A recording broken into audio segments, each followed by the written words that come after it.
Hi, in front of me is CUBOT R15 Pro, and today I would like to show you how you can set up Face Unlock on this device. Firstly, open Settings, then scroll down and click on Security and Location. Tap on Face Unlock and click Enroll Face. Over here, enter your current login method and read the disclaimer. Now click at the blue button, read the instructions and tap OK.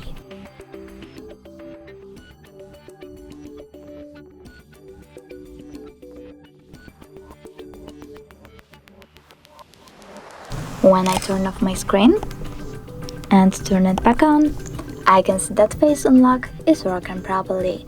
Thanks so much for watching. If you enjoyed this video, don't forget to leave a like, comment and subscribe. Bye!